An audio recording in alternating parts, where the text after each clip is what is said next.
Há momentos em que o paraíso se transforma em inferno num piscar de olhos.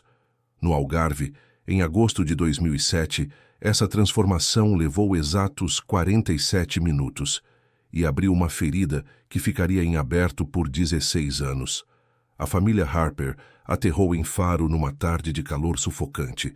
Emma segurava a mão de Sophie com firmeza enquanto Daniel carregava as malas, rindo de algo que a menina havia dito no avião. Sophie, aos 4 anos, tinha cabelos loiros que brilhavam sob o sol português, olhos azuis curiosos e uma mania de apertar orelhas de pelúcia quando estava com sono. Era a primeira vez que viajavam para fora da Inglaterra e cada detalhe parecia mágico. As palmeiras, o cheiro do mar, as casas brancas que contrastavam com o azul impossível do céu. O resort escolhido era modesto, mas acolhedor. Situado numa colina com vista para o oceano, oferecia piscina, restaurante e quartos organizados em pequenos blocos separados. Emma havia pesquisado durante meses, lido dezenas de avaliações, certificado-se de que era seguro para crianças. No fundo, sabia que jamais se perdoaria se algo acontecesse sob sua responsabilidade, mas também sabia que, em algum momento, precisaria confiar que o mundo lá fora não era tão perigoso quanto seus medos. Daniel brincou que ela parecia estar planejando uma operação militar, não férias em família. Ela sorriu, mas a preocupação instintiva permaneceu. Nos primeiros 3 dias, tudo saiu como nos folhetos de agência. Praias quase desertas ao amanhecer, castelos de areia destruídos por risadas infantis, gelados derretendo antes da última lambida. À noite, enquanto a filha dormia, Emma e Daniel sentavam na pequena varanda do quarto, dividindo uma garrafa de vinho e planos para o futuro. Talvez mais filhos, talvez uma casa maior, talvez voltarem ao Algarve. Todos os anos criando uma tradição familiar. Na quinta noite, decidiram jantar no restaurante do complexo. Sophie havia adormecido cedo, exausta de um dia na praia. O quarto ficava a apenas 20 metros do restaurante, com a janela visível da mesa onde se sentaram.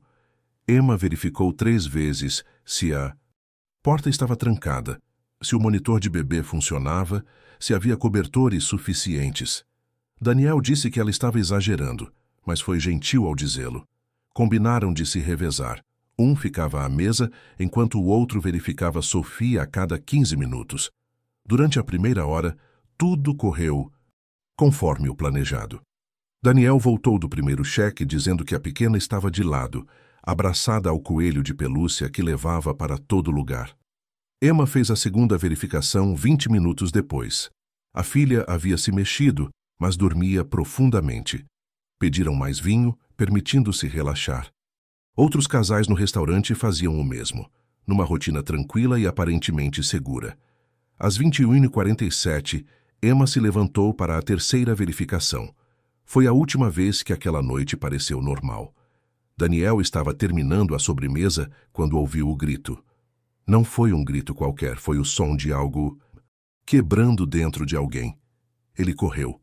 A porta do quarto estava entreaberta, balançando levemente com a brisa noturna. A fechadura não havia sido forçada, mas também não estava trancada como Emma jurava ter deixado. A janela, que dava para o jardim lateral, estava aberta. As cortinas dançavam para dentro. Sophie não estava na cama, não estava no banheiro, não estava embaixo da cama, onde às vezes brincava de se esconder. O coelho de pelúcia estava no chão, próximo à janela, com a orelha ainda amassada pelos dedos pequenos que o seguraram pela última vez. Emma começou a gritar o nome da filha, primeiro dentro do quarto, depois no corredor, depois correndo descalça pelo resort.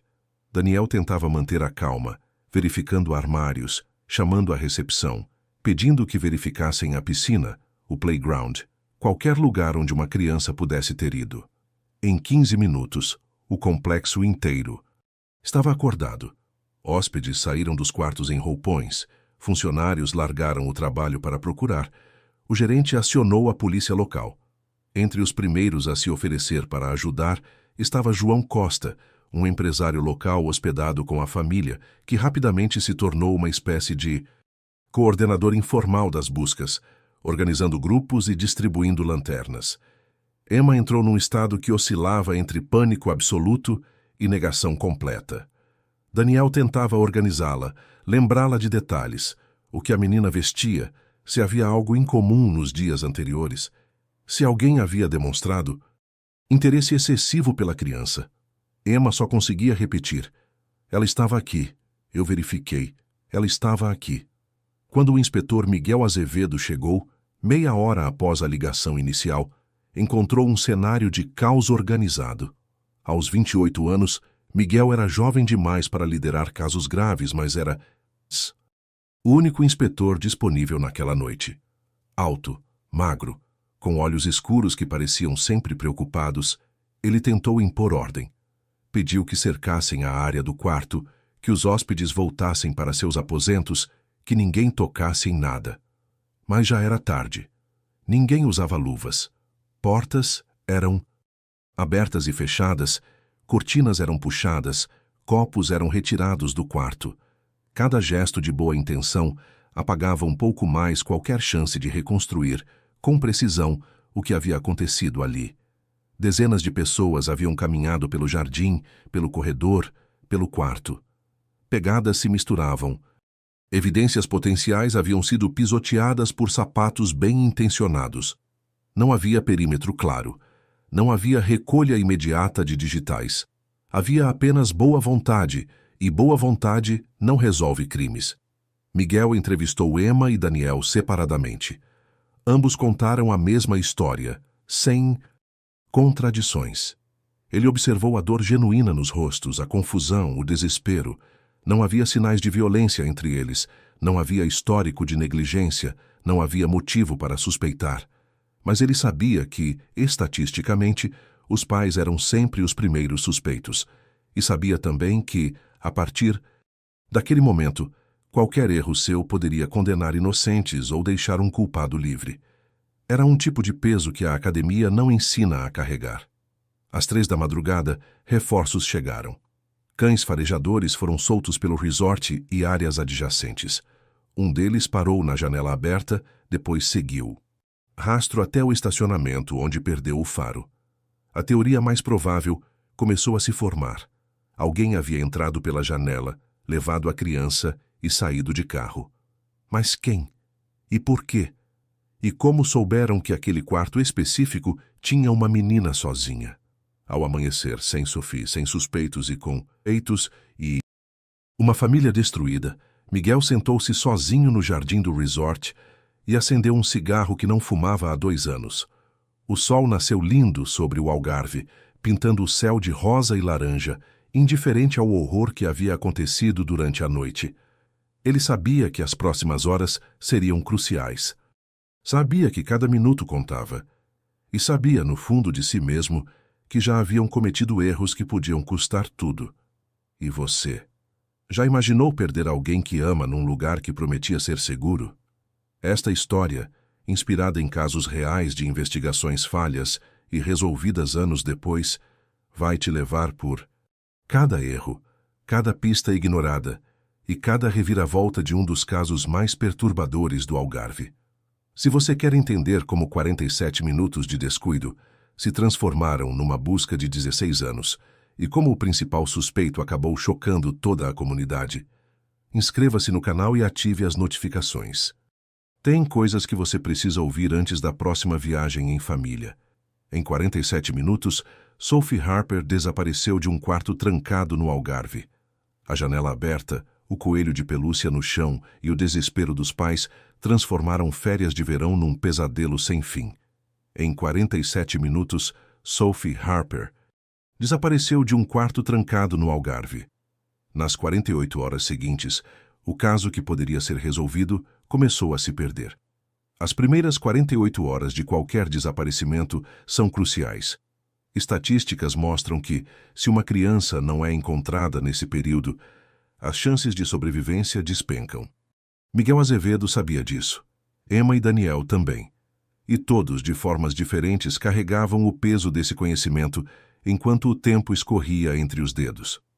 Dia 2. Manhã seguinte ao desaparecimento. O resort foi transformado em centro de operações.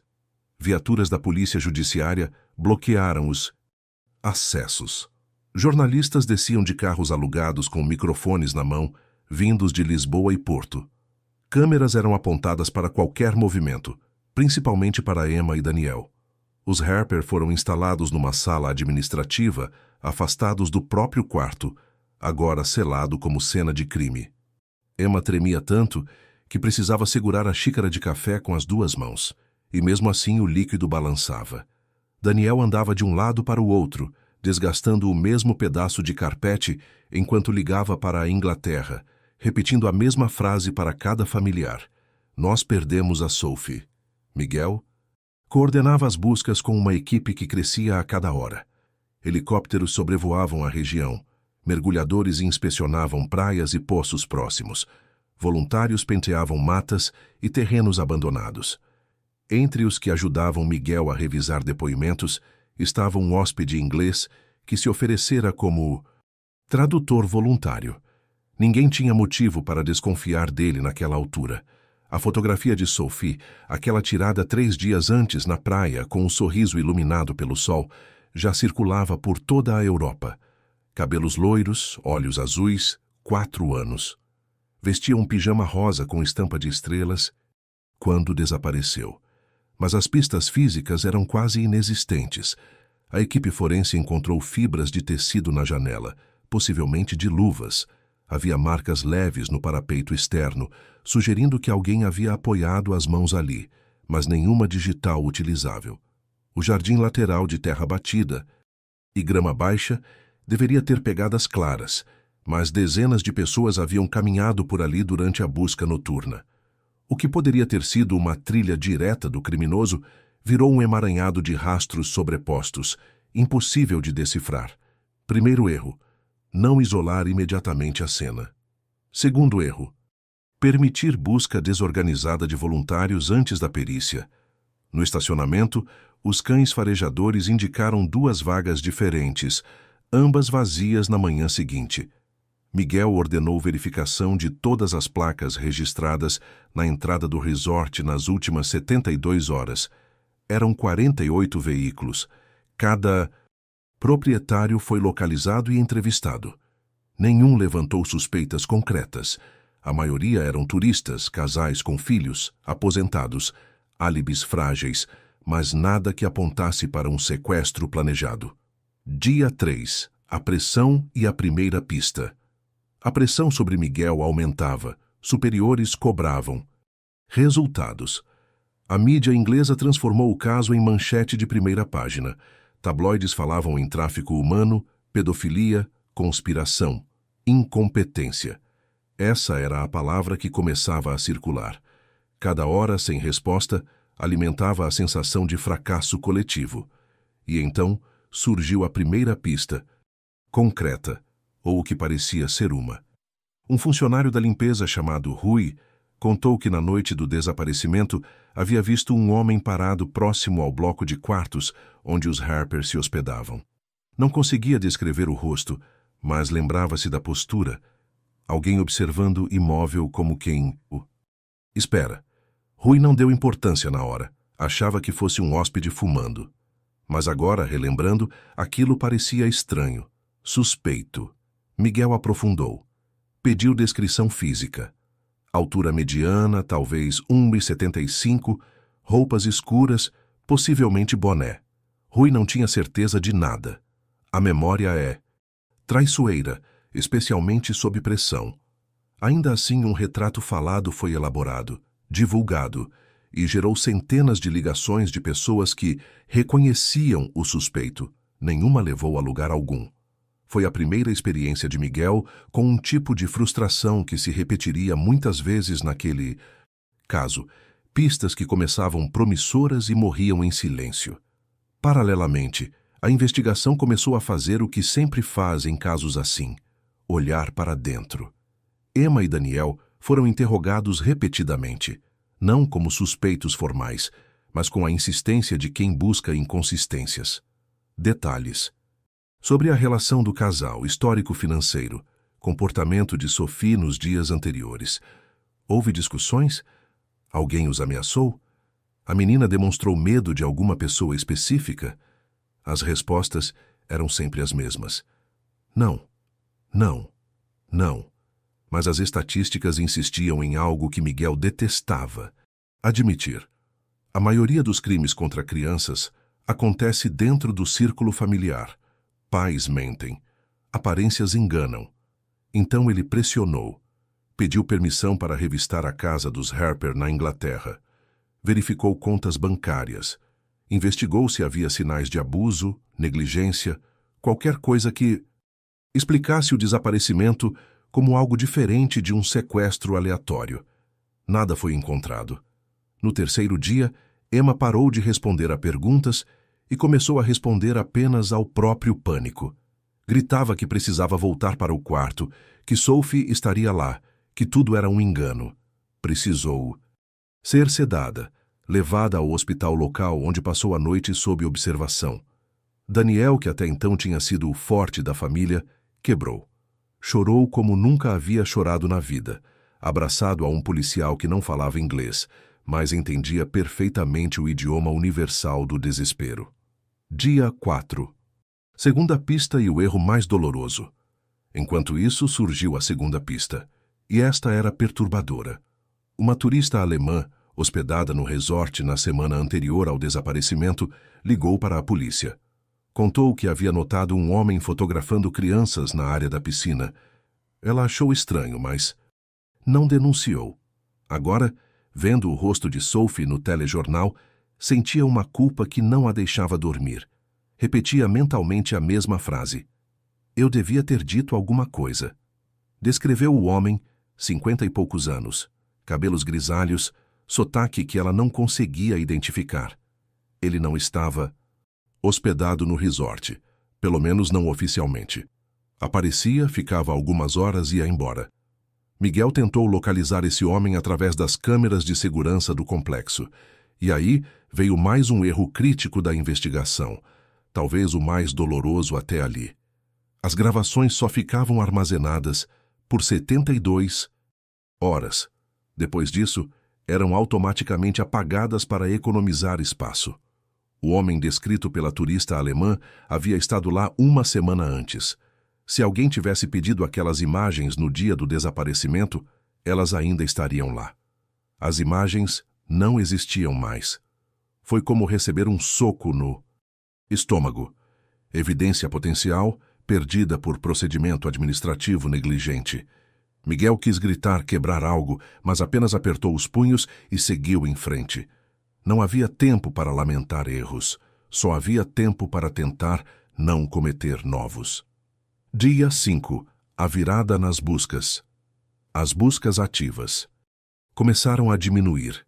Não por desistência, mas por realismo cruel. Centenas de quilômetros quadrados haviam sido vasculhados. Nenhum corpo, nenhuma roupa, nenhum sinal de Sophie Harper.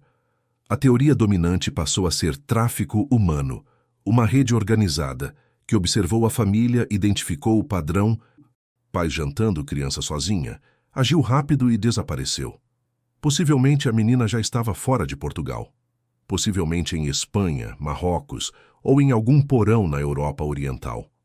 Essa teoria, fria, estatística, horrível, foi apresentada a Emma e Daniel por um psicólogo designado para prepará-los. Eles não aceitaram. Não podiam aceitar. Enquanto houvesse dúvida, haveria esperança.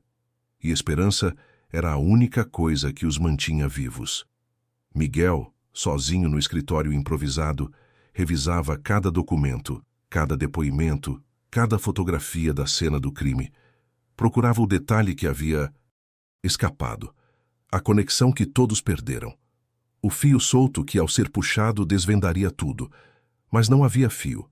Ou, se havia, estava enterrado sob camadas de erros, contaminação de provas e tempo perdido. Ele acendeu outro cigarro, olhou para a foto de Sophie na parede e fez uma promessa silenciosa. Não importava quanto tempo levasse, ele descobriria a verdade. O que Miguel não sabia é que levaria 16 anos, e que a verdade estava mais perto do que qualquer um imaginava. Nos próximos momentos, os pais saem do papel de vítimas e entram na mira da polícia. A imprensa transforma o caso num circo e uma testemunha-chave aparece com uma informação que muda tudo. Inscreva-se agora e ative as notificações para não perder a parte mais controversa desta investigação. 5 dias se passaram desde o desaparecimento de Sophie Harper. As buscas não encontraram nada. As pistas morreram antes de levar a qualquer lugar. E a investigação, sem saída aparente, começou a virar para dentro, direto para Emma e Daniel. 5 dias se passaram desde o desaparecimento de Sophie Harper. As buscas não encontraram nada. As pistas morreram antes de levar a qualquer lugar. Quando não há mais para onde ir lá fora, a investigação faz o que sempre faz, vira para dentro. E desta vez virou direto para Emma e Daniel. A sexta-feira seguinte ao desaparecimento marcou uma virada que Emma e Daniel jamais esperavam. Miguel Azevedo recebeu uma ligação de um ex-colega da Scotland Yard, destacado para acompanhar o caso. A conversa foi curta, técnica e devastadora. Estatisticamente, quando não há sinais de arrombamento, quando a criança desaparece de dentro de casa, quando não há testemunhas confiáveis, os pais são sempre o ponto de partida. Não por crueldade, mas por probabilidade. E neste caso, algumas inconsistências começavam a incomodar. Miguel sabia que a partir daquele momento precisava olhar para Emma e Daniel não apenas como pais em luto, mas como possíveis suspeitos, e isso o corroía. A primeira delas era simples, mas perturbadora. Emma afirmou ter verificado Sophie pela última vez às 22h30. Daniel confirmou. Mas uma camareira que passava pelo corredor às 22h45 jurou ter ouvido choro de criança vindo daquele quarto. Ela descreveu um choro insistente, daqueles que não são simples manha. Quando foi questionada com mais detalhes, começou a hesitar. Podia ter vindo do quarto ao lado. Podia ser eco. Podia ser a memória pregando peças depois de dias vendo o rosto de Sophie na televisão. Mas a dúvida estava plantada. Se Sophie chorou 15 minutos depois da suposta última verificação, por que os pais não ouviram? Ou ouviram e não contaram? A segunda inconsistência veio do histórico do casal. Durante a verificação financeira de rotina, a polícia descobriu que Emma havia feito terapia por depressão pós-parto severa após o nascimento de Sophie. Nada disso foi mencionado nas primeiras entrevistas. Quando confrontada, Emma entrou em colapso novamente. Não foi só choro. Foi uma explosão de vergonha, medo e raiva. Gritou que aquilo não tinha nada a ver com o desaparecimento, que amava a filha mais do que a própria vida, que escondeu o tratamento por medo de ser julgada, não por culpa. Daniel a defendeu com unhas e dentes, acusando a polícia de tentar construir uma narrativa cruel para disfarçar a própria incompetência. Miguel odiava esse estágio da investigação. Odiava ver pais destruídos sendo tratados como criminosos em potencial. Mas sabia que não podia ignorar as regras básicas do trabalho investigativo. Crianças não desaparecem no ar. Alguém sabe de algo.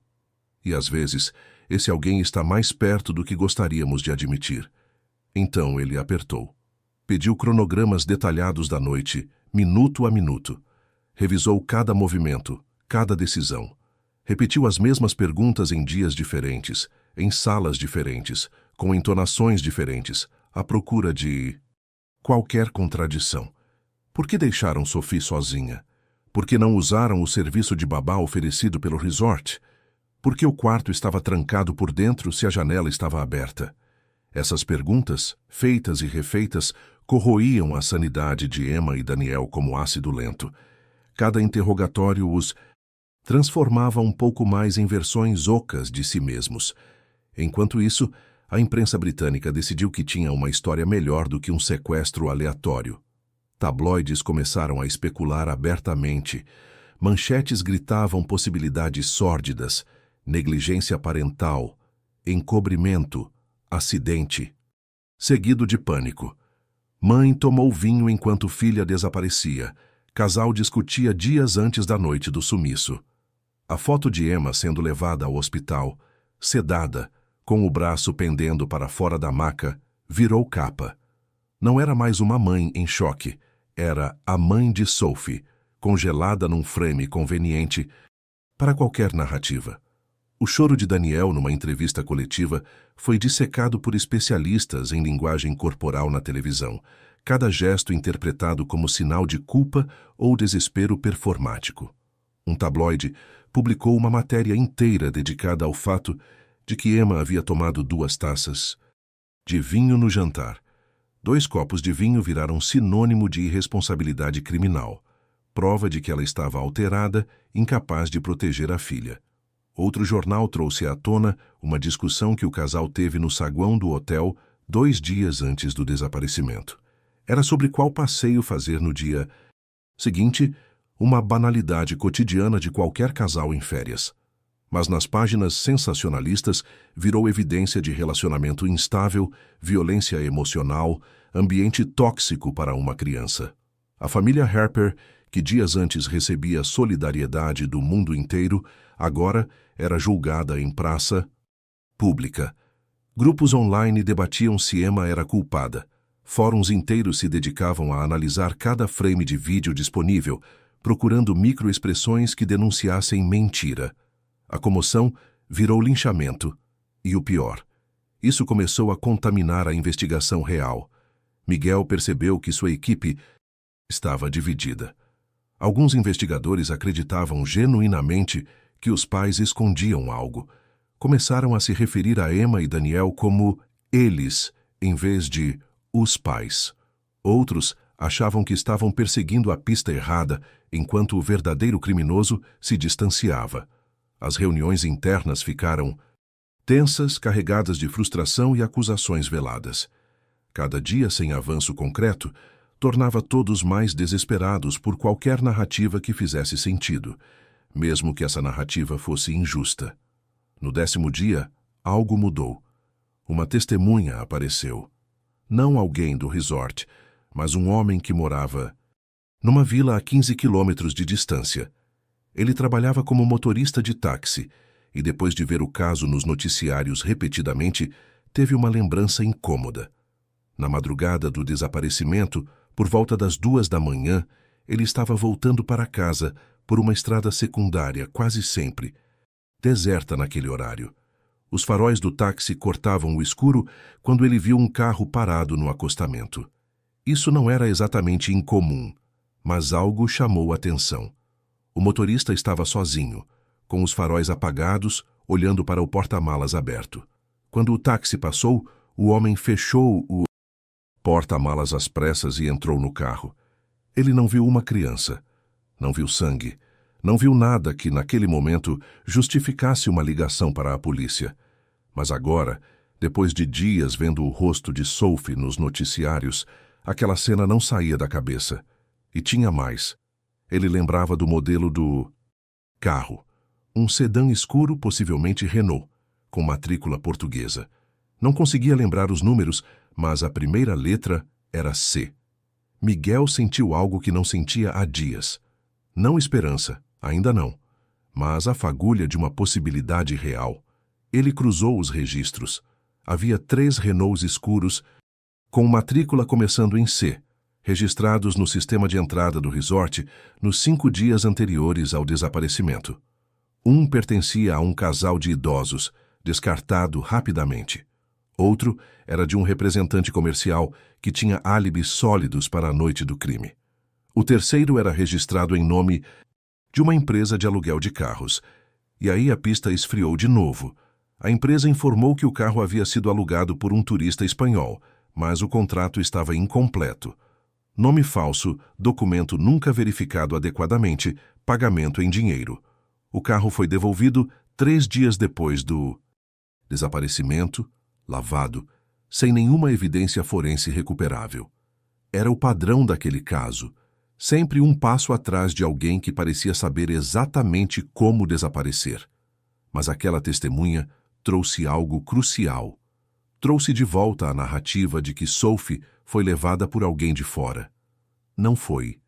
Acidente. Não foi negligência parental seguida de encobrimento. Foi crime premeditado, cometido por alguém que sabia o que estava fazendo. E isso, finalmente, tirou Emma e Daniel da mira principal. Pelo menos no papel. A pressão sobre eles não desapareceu completamente. Parte da imprensa continuou, insistindo em teorias conspiratórias. Parte da opinião pública nunca perdoaria o fato de terem deixado a filha sozinha, independente de culpa criminal. Mas para a investigação oficial, o foco voltou para onde sempre deveria ter estado: encontrar o homem do carro escuro. Miguel sabia que tinha perdido tempo precioso perseguindo a pista errada, não por má fé, mas por protocolo. E agora, com quase 2 semanas passadas desde o desaparecimento, Sophie Harper podia estar em qualquer lugar da Europa. Ou pior, já não estar em lugar nenhum. O relógio não parava, e cada segundo perdido pesava como chumbo. No próximo bloco, a investigação atravessa fronteiras. Uma denúncia anônima leva a polícia até um endereço perturbador. E pela primeira vez, surge uma possibilidade real de que Sophie possa estar viva. Inscreva-se e ative o sino para não perder a parte mais tensa desta história. Emma e Daniel Harper foram retirados da mira principal da investigação após o surgimento de uma testemunha que viu um homem suspeito com um carro escuro na madrugada do desaparecimento. Mas quase 2 semanas se passaram e Sophie ainda não foi encontrada. O rastro esfriou, até que uma ligação anônima muda tudo. No 13º dia após o desaparecimento de Sophie Harper, a linha direta da polícia portuguesa recebeu uma ligação. Era uma voz masculina, abafada, nervosa. Havia um chiado de fundo, como se ele estivesse ligando de um lugar fechado, talvez um porão, talvez um carro. Eu sei. De uma menina. Pode ser a Sophie, disse atropelando as palavras. Não posso falar meu nome. Anota o endereço. Falou rápido, como quem teme ser descoberto. Deu um endereço. Uma casa isolada nos arredores de Faro, sul de Portugal, cerca de 200 quilômetros do resort, onde Sophie foi vista pela última vez. A ligação durou menos de 40 segundos. Antes que o operador conseguisse fazer qualquer pergunta, ouviu apenas um clique seco. A linha foi cortada.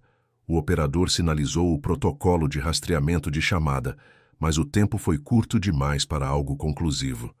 Miguel Azevedo recebeu a informação minutos depois. Seu primeiro instinto foi ceticismo. Já tinha visto esse filme. Denúncias anônimas pipocavam sempre que um caso explodia na mídia. A maioria não levava a nada. Gente querendo atenção, oportunistas, ou simplesmente confundindo o rosto de uma criança desaparecida com o de outra que viram num cartaz de supermercado. Mas havia algo naquela ligação que incomodava. O homem não pediu dinheiro. Não tentou se colocar no centro da história. Não deu detalhes demais, como costumam fazer os mentirosos compulsivos. Apenas um endereço, uma descrição vaga, e o desligamento abrupto. Era pouco, mas era mais do que Miguel tinha há dias. Miguel decidiu agir. 2 horas depois, uma operação discreta foi montada. Nada de sirenes, nada de alarde. Após uma autorização relâmpago do Ministério Público, a equipe seguiu para o endereço. Se Sophie estivesse lá, a última coisa que precisavam era assustar o sequestrador e colocar a criança em risco. A equipe foi composta por agentes especializados em resgates de alto risco, 2 negociadores treinados em crises com reféns e um psicólogo infantil, caso fosse necessário lidar com uma criança traumatizada. O endereço ficava numa estrada de terra, a 15 minutos da rodovia principal. Era noite, e os faróis dos carros da polícia desenhavam sombras alongadas nas oliveiras. A casa era pequena, antiga, com paredes descascadas e janelas cobertas por cortinas grossas. Não havia luz externa, nem som de televisão, nem cachorro no quintal. O tipo de lugar que passa despercebido, engolido pelo escuro e esquecido entre oliveiras e terrenos abandonados. Os agentes cercaram o perímetro em silêncio. Havia um carro estacionado na frente. Um Renault escuro, matrícula portuguesa, começando com a letra C. O mesmo padrão do veículo, visto na estrada secundária. O mesmo padrão do carro alugado com documentos incompletos. O coração de Miguel acelerou. Pela primeira vez em quase 2 semanas, eles estavam diante de algo que parecia mais do que coincidência. O plano era simples: observar primeiro, confirmar movimento interno e então agir. Não podiam arriscar uma invasão precipitada. Se havia alguém lá dentro com Sophie, qualquer erro podia ser fatal. Durante 40 minutos, nada aconteceu. Nenhum movimento visível, nenhum som. A casa parecia morta. Pelo rádio, os agentes reportavam sempre a mesma coisa: negativo de movimento. O suor escorria sob os coletes, mesmo com o ar frio da noite. Cada minuto a mais aumentava a dúvida. Estavam prestes a salvar uma criança ou a estourar o esconderijo de um homem qualquer. Alguns agentes começaram a suspeitar que fosse um alarme falso, mais uma pista que esfriaria antes de levar a qualquer lugar. Mas então uma luz se acendeu no interior. Alguém estava lá. Miguel deu a ordem. Os agentes invadiram a casa de forma sincronizada. Quebraram a porta da frente e entraram em formação tática, gritando ordens em português e inglês. O interior era escuro, mal ventilado, com um cheiro pesado de mofo e algo mais. Algo adocicado e enjoativo, que Miguel não conseguiu identificar de imediato. Seu cérebro fez a associação automática com cenas de cadáveres em decomposição, mas ali não havia moscas, nem o calor típico desse tipo de ambiente. Era outro tipo de sujeira, outro tipo de abandono. No cômodo principal, sentado numa cadeira surrada, estava um homem. 30 e poucos anos, magro, barba por fazer, olhos arregalados de surpresa e medo. Mas não o tipo de medo de quem foi encurralado com um segredo, e sim o medo bruto de quem não entende o que está acontecendo. Onde está a criança? Miguel gritou em português, depois em inglês. O homem abriu e fechou a boca 2 vezes antes de conseguir falar. Que criança? A voz saiu fina, rachada. Eu não tenho criança nenhuma aqui. Os agentes vasculharam a casa. 2 quartos, uma cozinha minúscula, um banheiro. Colchões no chão. Roupas amontoadas. Embalagens de comida vazias. Sinais de que alguém estava morando ali de forma precária, improvisada. Mas nenhuma criança. Nenhum sinal de Sophie. Miguel sentiu o estômago afundar. Não de novo. Não mais uma vez. Ele voltou para a sala e encarou o homem, que agora tremia visivelmente. Quem é você? O que está fazendo aqui? O homem engoliu seco, respirando com dificuldade. Meu nome é Javier Ruiz. Eu sou de Sevilha. Estou aqui há 1 semana. Essa casa é de um amigo. Ele me deixou ficar enquanto eu resolvo uns problemas. Que tipo de problemas? Javier hesitou. Olhou para os lados como se procurasse uma saída que não existia. Dívidas. Eu devo dinheiro para gente errada. Vim para cá me esconder por um tempo. Só isso. Eu juro, eu não sequestrei ninguém. Miguel olhou para o carro estacionado lá fora. Aquele Renault e... É seu? Javier balançou a cabeça rapidamente. Não, é alugado. Peguei emprestado de alguém. Não sei de quem é originalmente. Você estava dirigindo esse carro na noite de 3 de novembro, perto do Algarve Resort?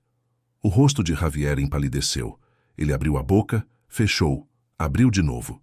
Estava claramente tentando decidir entre mentir ou falar a verdade. Eu posso ter passado por lá. Eu não lembro exatamente. Estava dirigindo muito, tentando sumir do radar. Miguel se aproximou, a voz baixa, controlada, mas carregada de uma intensidade que fez Javier recuar na cadeira.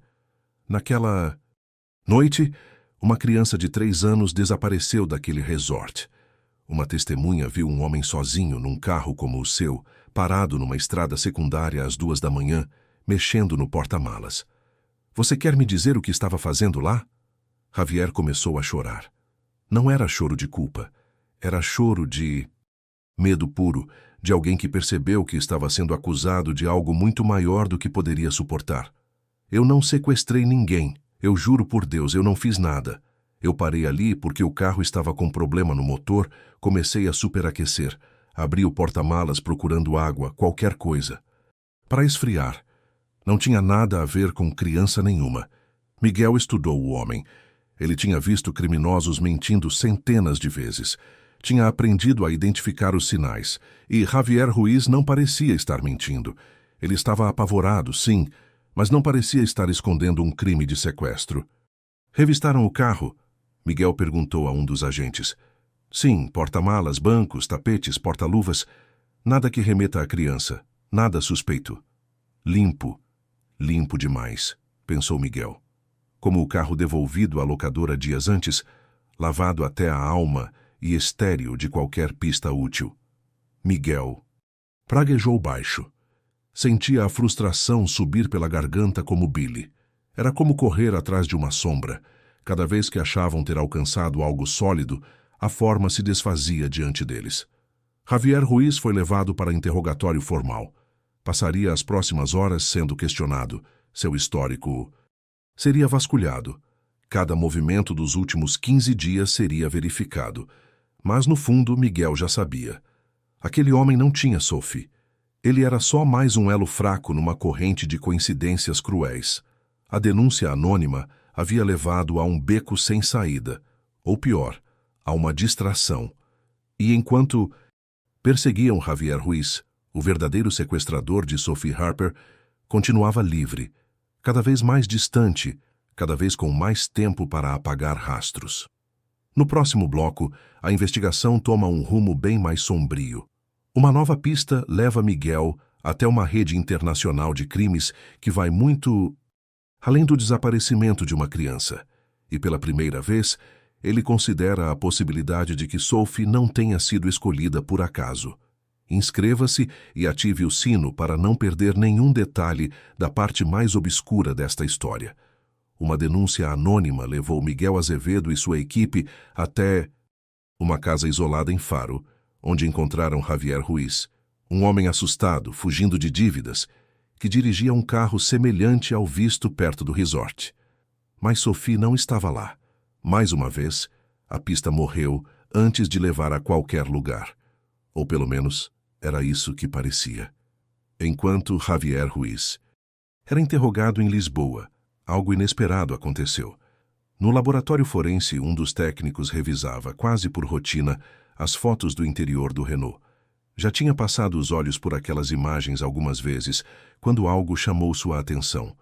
No painel de plástico que cobria o sistema de som, havia arranhões recentes, finos e regulares, como se alguém tivesse removido a peça às pressas e a recolocado sem cuidado.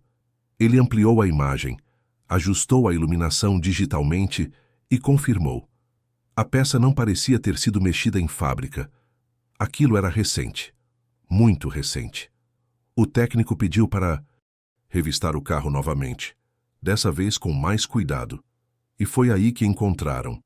Escondido atrás do painel do rádio havia um pequeno pendrive, preto, sem marca, do tipo que se compra em qualquer loja de eletrônicos. Não havia impressões digitais. Alguém tinha se dado ao trabalho de limpá-lo. Não era algo esquecido. Era algo escondido. E naquele momento Miguel ainda não sabia se aquilo fora colocado ali para ser encontrado ou para nunca ver a luz do dia. Miguel recebeu a notícia 2 horas depois. Seu coração disparou. Finalmente, algo concreto. Algo que não podia ser coincidência. O pendrive foi levado imediatamente para a unidade de crimes cibernéticos da Polícia Judiciária. Numa sala iluminada por monitores e luz fria, a equipe trabalhou com cuidado extremo. Aquele tipo de dispositivo podia conter armadilhas digitais, criptografia pesada, ou programas que destruíam os dados, ao menor acesso indevido.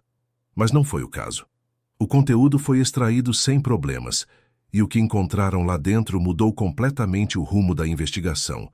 Havia arquivos, muitos arquivos, planilhas com nomes, datas, valores em euros e dólares, fotografias de crianças, dezenas delas, talvez mais, talvez de 50, todas entre 2 e 6 anos de idade. Meninos e meninas de diferentes nacionalidades. Algumas fotos pareciam ter sido tiradas em locais públicos, parques, praias, aeroportos. Outras eram claramente de ambientes fechados, lugares escuros, mal iluminados, onde as crianças olhavam para a câmera com uma mistura de confusão e medo. E no meio daquelas fotos estava Sophie Harper.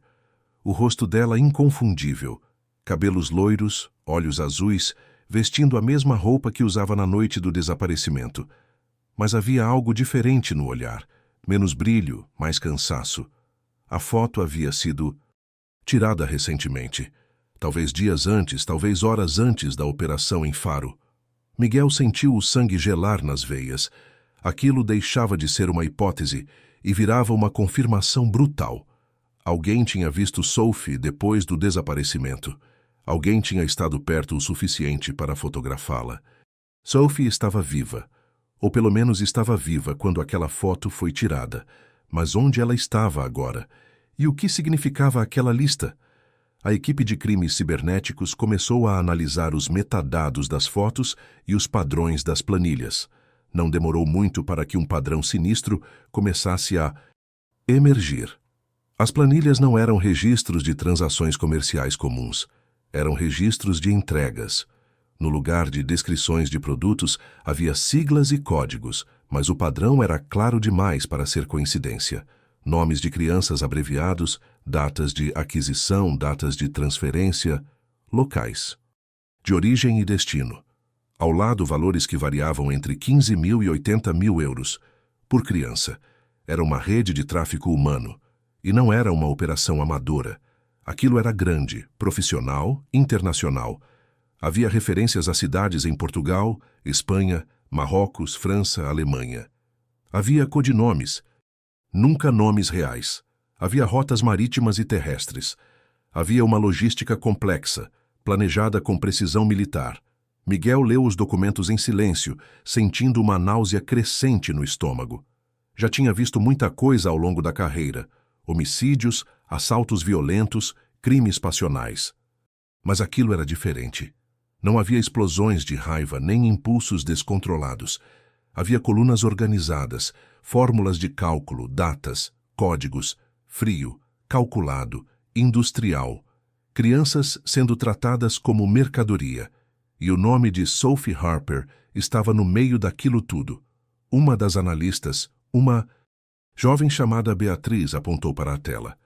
Inspetor, olhe isso, disse ela. Tem uma anotação ao lado do nome de Sophie. Cliente Premium. Entrega expressa. Destino confirmado. Miguel se aproximou da tela, o coração apertado. Destino confirmado? O que isso significa? Beatriz hesitou, mas respondeu com a voz firme, profissional, tentando não deixar a emoção transbordar. Significa que ela já foi vendida e que a entrega foi, ou vai ser, feita sem atraso. O silêncio que se seguiu foi pesado como chumbo. Miguel fechou os olhos por um momento, tentando processar. Sophie não tinha sido levada por impulso. Não tinha sido um sequestro aleatório de um pedófilo oportunista. Ela tinha sido escolhida, provavelmente observada, talvez por dias, e então levada de forma cirúrgica, como parte de uma operação maior. Quanto tempo temos? Miguel perguntou, a voz rouca. Se a planilha estiver atualizada. Beatriz rolou a tela conferindo as colunas. A entrega estava marcada para 5 dias após a aquisição. Isso foi há 14 dias. Ela respirou fundo antes de concluir. Inspetor, tecnicamente já passamos do prazo. Miguel sentiu os ombros pesarem. Era como ler a hora. Exata em que alguém tinha decidido que uma criança mudaria de dono. Não podia ser tarde demais. Não podia. Tem algo nos metadados? Alguma localização, algum servidor, qualquer coisa que nos leve até quem criou esses arquivos? Beatriz digitou rapidamente, abrindo janelas de código e análise. Técnica. Os arquivos foram enviados e armazenados através da rede Tor, explicou ela. Impossível rastrear a origem diretamente. Ela fez mais alguns comandos, abriu os metadados de uma das fotos e franziu a testa. Mas tem algo interessante aqui. Uma das fotos de Sophie tem um reflexo, no vidro, atrás dela. Parece ser uma janela. Do lado de fora dá para ver parte de uma placa. Está desfocada, mas talvez consigamos melhorar a imagem. Miguel se inclinou sobre o computador, o coração disparado. Faça isso, agora. Beatriz transferiu a imagem para um software de aprimoramento. Ajustou. Contraste, nitidez, zoom. A imagem era granulada, resistente a qualquer tentativa de clareamento perfeito.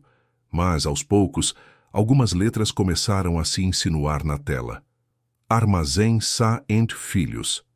Transportes Marítimos. Miguel reconheceu o nome imediatamente. Já tinha visto Sá & Filhos em notas fiscais apreendidas em outras investigações financeiras. Era uma empresa de logística com sede no Porto, operando em vários portos do sul de Portugal e do norte de África. Não era uma empresa gigante, mas era grande o suficiente para movimentar contêineres, carga seca, transporte de mercadorias para exportação. E, aparentemente, grande o suficiente para servir de fachada para algo muito mais obscuro. Preciso de tudo sobre essa empresa, Miguel disse, já pegando o telefone. Histórico, proprietários, funcionários, contratos recentes, rotas ativas. Tudo. Enquanto a equipe se mobilizava, Miguel saiu da sala e ligou para o coordenador da operação em Lisboa. Precisamos de mandados de busca, vários.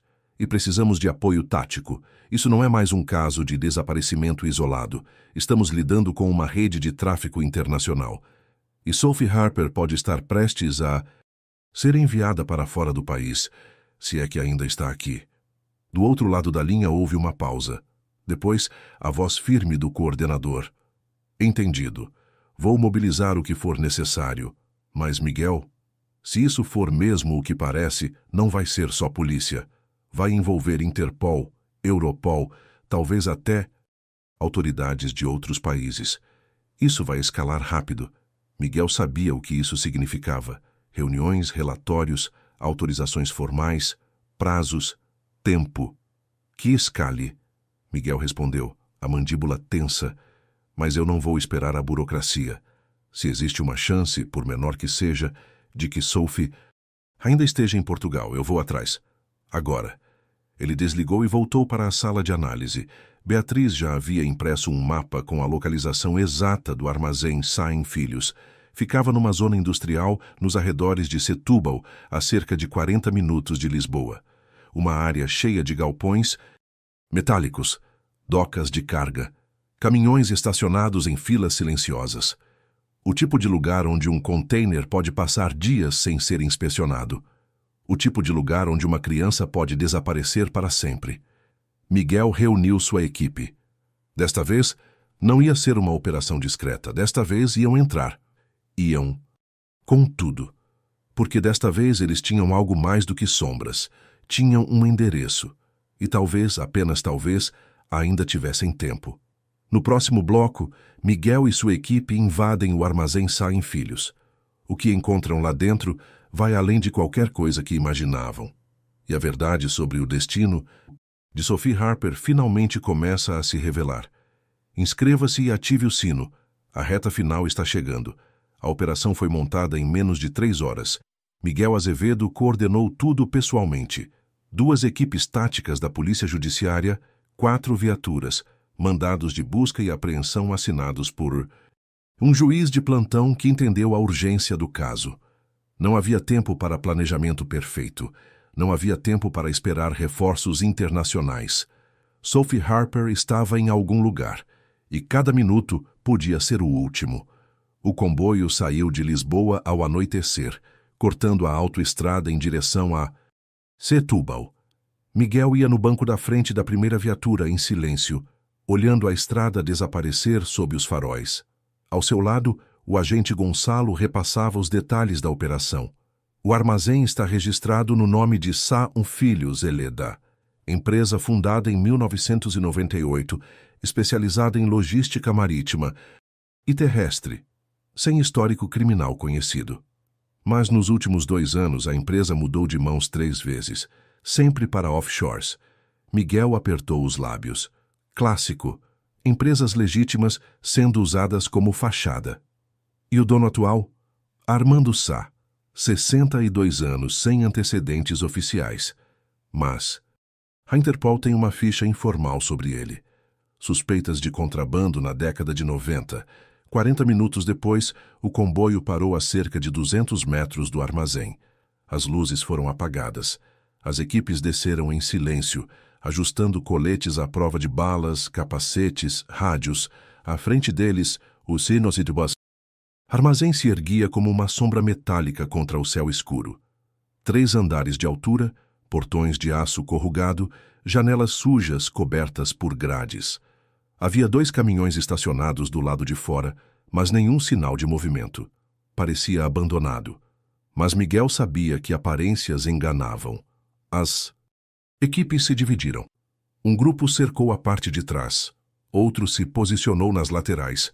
Miguel e Gonçalo avançaram pela frente. Quando chegaram ao portão principal, Miguel bateu 3 vezes, forte. Polícia Judiciária. Temos um mandado de busca. Abram a porta. Silêncio. Miguel fez sinal para um dos agentes, que se aproximou com um pé de cabra. Um golpe seco. O cadeado saltou. O portão rangeu ao ser aberto. E então, eles entraram. O interior do armazém era vasto e sombrio. A luz das lanternas cortava a escuridão, revelando pilhas de caixas de madeira, paletes empilhados, prateleiras metálicas, enferrujadas. Cheirava a óleo diesel, mofo e algo mais.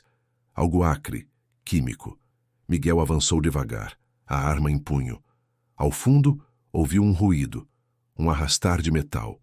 Ele fez um sinal. A equipe se espalhou. No centro do armazém, havia uma área isolada por divisórias de madeira compensada. Uma espécie de escritório improvisado.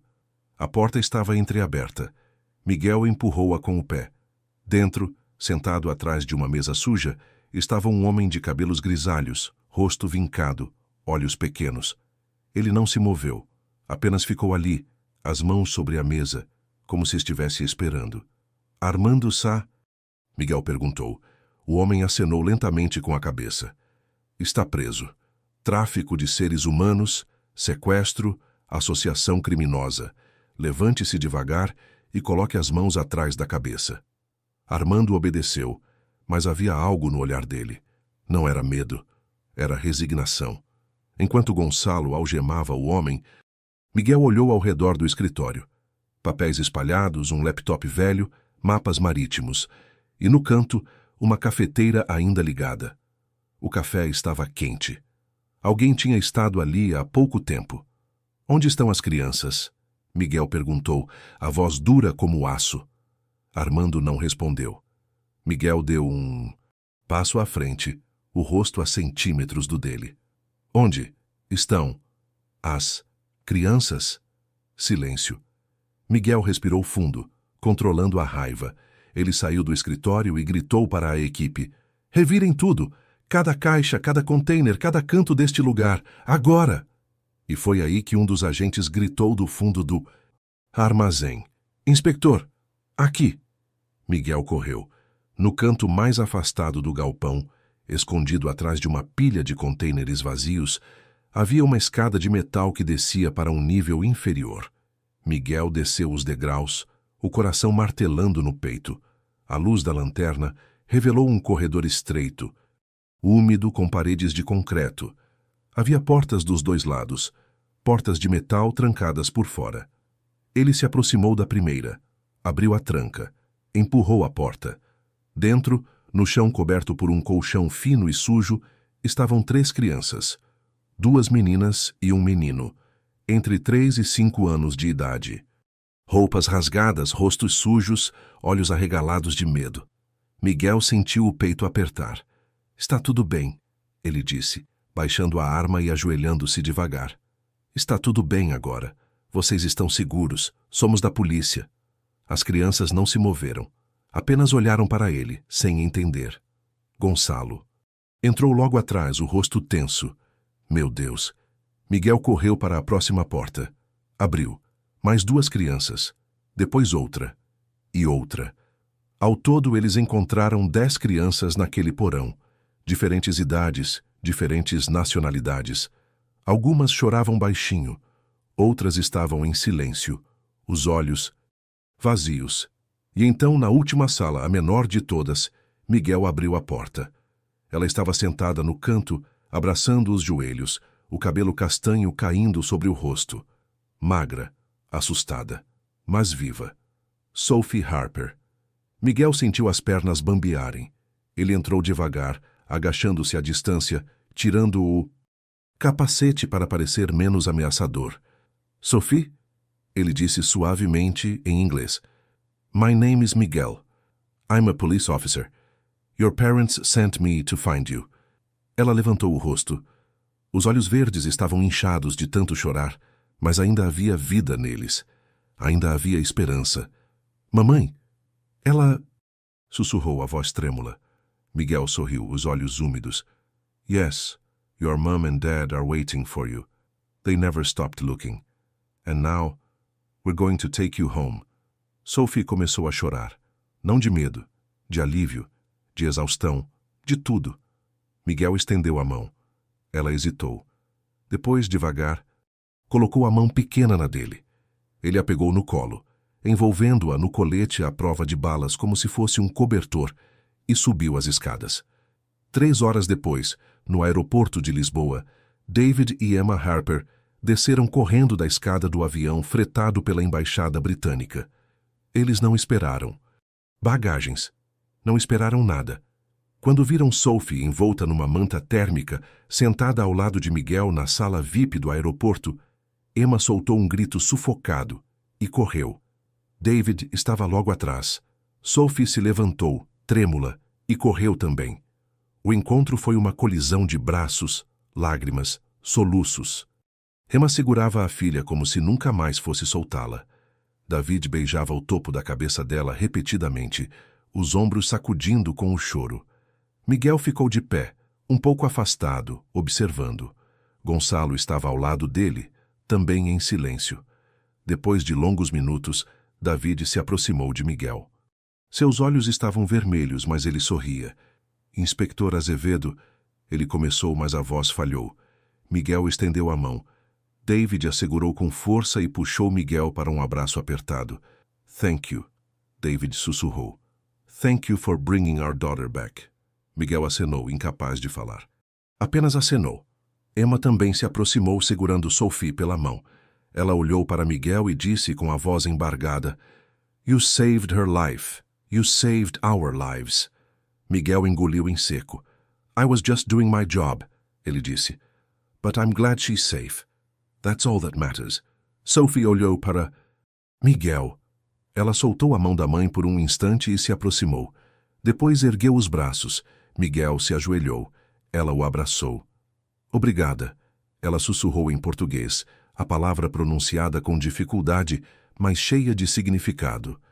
Miguel sorriu, os olhos finalmente transbordando. De nada, Sophie. De nada. Epílogo. Armando Sá foi condenado a 25 anos de prisão. Outros 7 membros da rede foram presos nas semanas seguintes, incluindo o fotógrafo e 2 recrutadores em Londres e Paris. As 10 crianças resgatadas foram reunidas com suas famílias ou colocadas sob proteção de serviços especializados. Todas receberam acompanhamento psicológico e suporte integral. Sophie Harper voltou para Londres. Levou meses de terapia, mas aos poucos ela voltou a sorrir, voltou a brincar, voltou a ser criança. David e Emma Harper enviaram uma carta a Miguel Azevedo todos os anos no aniversário do resgate. Na primeira, havia uma foto de Sophie soprando as velas de um bolo. Na última, ela estava vestida de uniforme escolar, sorrindo, segurando um troféu de natação. Miguel guardou todas as cartas numa gaveta da escrivaninha. E às vezes, quando os dias eram longos e as investigações pesadas, ele abria aquela gaveta e lia. Porque aquelas cartas lembravam-no de uma coisa: nem todos os casos terminam em tragédia. Às vezes, apenas às vezes, o bem vence, e uma vida é salva. E isso, pensava Miguel, era o suficiente.